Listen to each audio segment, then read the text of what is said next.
Hello everyone, it's Mrs. Wallace. How are you? I'm just going to do this video about segregation in schools, in particular, segregation in New Jersey schools. Think of this as a little bit of a primer for some of the conversation that you'll have in class on Thursday. You will have a chance to talk in your small groups to really plan some ideas. So we'll dedicate a little bit of the beginning of class to that. And if you can just kind of like the video so I know that you saw it, that way you have some of the background information. Some of what I touch on is going to frame out some of what your proposals could be about on Thursday. And then we'll use most of the class time on Thursday for a discussion about some of this topic. And think of this as an opportunity to address some of the research, share with your peers some of your ideas, to what degree you see segregation in New Jersey as something harmful, to what degree you think maybe the state should address it. It is an issue, with a lot of consideration. So it's not an easy one to discuss, requires a little bit of research. I know that some of the sources that are listed in the folder are some kind of, newspaper sources or whichever. I am going to attach to this video a source that's based on a UCLA research report from 2017. And I think that will help you in terms of some statistics and some data, and then maybe use some of the other sources, for additional information about people's experiences with de facto segregation and whatnot. But I'm going to do a little bit with some context first, and then we'll get into some of the details about New Jersey so you can get a sense of that. Just a couple things in terms of context. We know after 1877 that we have the Jim Crow laws, which are really focused on ways in which the southern states can address segregation. So lots of laws, including segregation laws around education. In 1885, there is a court case that is famous out in California.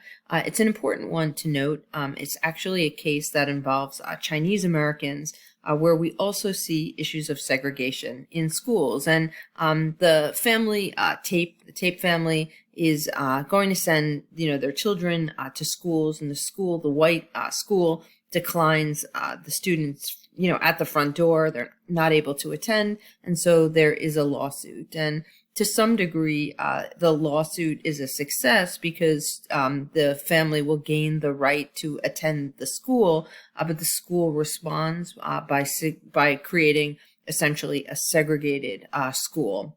And so in 1885 and throughout the 1890s, really until the 1940s and 50s, we see a lot of segregation with Asian students, in particular in California. So when we talk about the issue of segregation, something to keep in mind is, what we think it's like attached to the South, and it's about, Plessy versus Ferguson or whatever, but it also affects a lot of Mexican American students in the Southwest. It's also going to affect Native American students who are segregated from white students. So the issue of segregation in schools is a much broader issue. And in 1896, the Plessy versus Ferguson case, of course, is going to be where the court endorses the idea of separate but equal, even though the 14th Amendment exists on the books and says that the Equal Protection Clause, there are equal protections in the eyes of the law for all persons. Basically, they suggest that that does not mean that you can't have segregation in public facilities, including schools. So separate but equal is kind of the law of the land until the Brown versus Board of Ed case.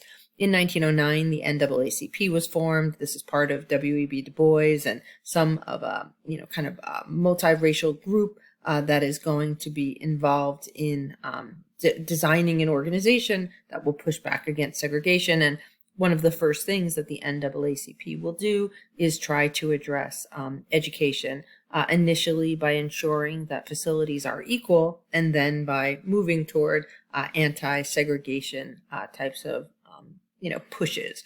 There is a great deal of racial violence in the South, of course, during the Jim Crow time period. Something just to be mindful of as we look at Booker T. Washington and W.E.B. Du Bois and some of their programs, which we really see become active in this time. There are these African-American leaders who are suggesting things about education.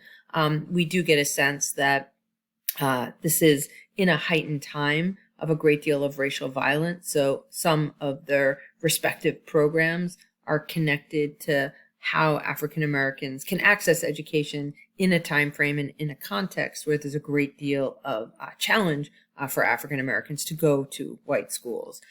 Throughout the 30s and the 50s, the NAACP and Howard University Law, they're working together. They're creating, a huge campaign to end, segregation in the South. That's there as a matter of law.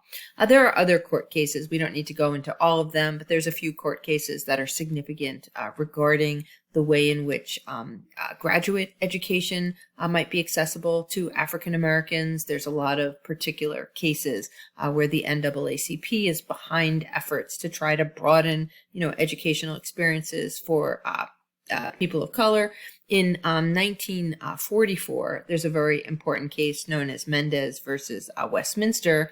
This is actually a case where we see an end to segregated schools that affect Mexican Americans. And the Mendez case is one that has not the same effect in terms of affecting all schools in the country as Brown, but it's like kind of a precursor to Brown, and the arguments in the Brown versus Board of Ed case are arguably very similar to the Mendez case. So, it's important to kind of recognize some of the predecessors to Brown v. Board.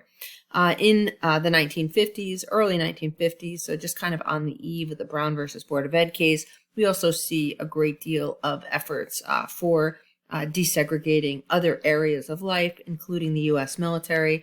Troops up until the Korean War were largely segregated. So African American soldiers in World War I and World War II were fighting in segregated troops.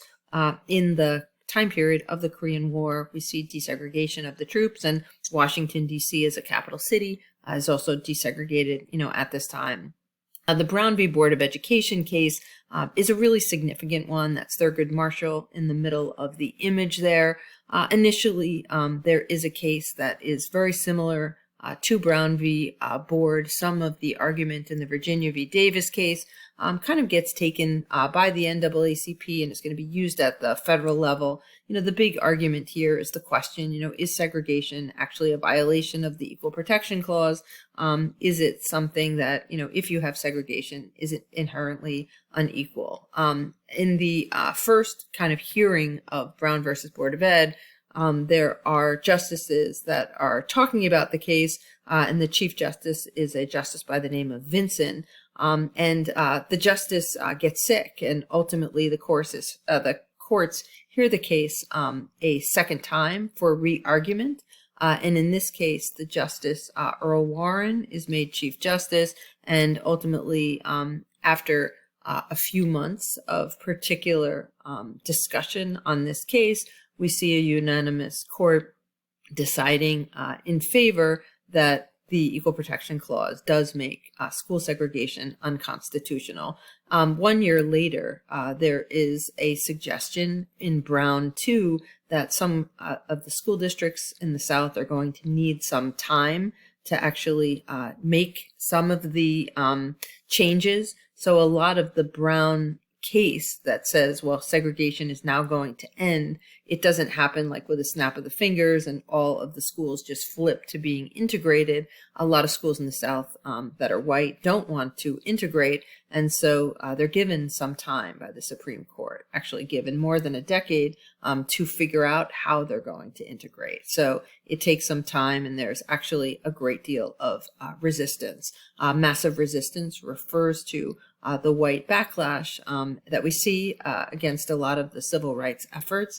One example of this is what you see in the photo in Little Rock, Arkansas. 9 students, from the nearby African American school are hand selected to come to the white high school. On the first day they do that, they're met by a white mob. There's a lot of threats of violence, and these are students who are ultimately protected by federal government military who are sent by President Eisenhower. So for the entire school year, these 9 African-American students are escorted throughout the school building by members of the military. And so ultimately the school district closes, which is what happens to a lot of schools where there is integration. So we go from a period of segregation of schools, where schools are largely going to be, black schools, white schools, and then ultimately integration, where throughout the South there are movements to actually have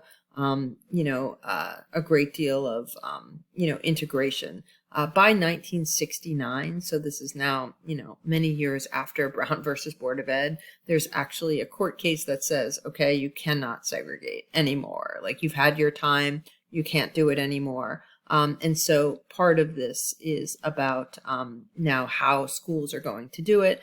In some cases, integration is forced, and there is court-ordered busing. So the local courts are mandating to school districts how they will integrate. By the 80s and the 90s, lots of schools have redistricted and come up with their own local issues or own local policies in order to uphold segregation. And there's also a lot of, demographic change, in some cases, people moving and whatnot. And eventually courts start to drop mandates for mandatory busing. So to some degree, we see a push in 1969 for integration. By the 80s and 90s, there's a big slowdown in the degree of integration that's going to happen. In the left-hand column, we have kind of the outcome of de jure segregation. This is really what is targeted by Brown versus Board of Ed. There's a lot of psychology and kind of the way in which individuals might see themselves as inferior. There's a lot of discussion about what segregation does to students, and ultimately it does, Brown versus Board of Ed, leads to the South in the time period kind of directly after being about almost 30% integrated. So it has a limited effect, but over the course of time, there does become, greater and greater efforts to integrate. In the North, there is de facto segregation. In a lot of parts of the North, there had not been laws that actually mandated segregation. So what happens in the North is Brown versus Board of Ed doesn't have a huge effect. Brown versus Board of Ed is largely targeting, laws that address segregation. So in the case of northern schools, like in New Jersey, we actually see de facto segregation lending itself to all of these unequal schools that happen within districts. A lot of segregated schools within districts, and it's largely local activism that's challenging de facto segregation at the height of the civil rights movement, so like the 50s and the 60s and the 70s. We see movements, for example, in Teaneck, where there had been a great deal of segregation within the district, and there's a movement to try to move kids from one end of the town to the other. The same thing in Englewood and in Montclair. These become models in some cases for integration and diversity. There's also the Civil Rights Act of 1964, significant in enabling a great deal more rights, including access and equal access to education. There is a court case, however, in Detroit in 1974. This is going to be a game changer in terms of the way that integration and moves toward integration become more challenged. By 1974, the city of Detroit is fairly segregated. In the North, kind of typical of a de facto segregation. There's a court case about it, and there's actually a huge remedy, which is to create new school districts. So redistrict, all of the students so that there can be greater diversity. The courts ultimately finally rule that there will not be any renewed integration because the school district didn't create the segregation. They do not have to solve the segregation. So this Milliken v. Bradley case really takes a lot of the onus off of schools and school districts for addressing segregation in an environment where the segregation is de facto segregation.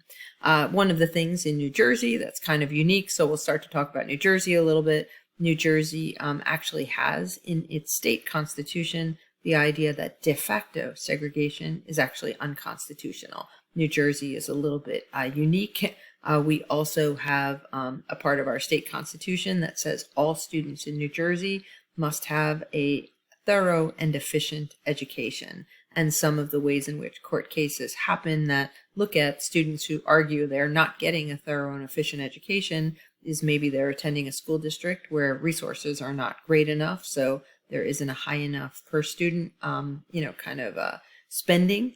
And also, if students are in a segregated school, they argue they're not getting a thorough and efficient education, or there have been court cases that suggest that. The typical New Jersey public school district spends about 20 grand per pupil. That varies, although the range in other states is much greater. New Jersey's pupils per school district spending rates average are generally not too radically different.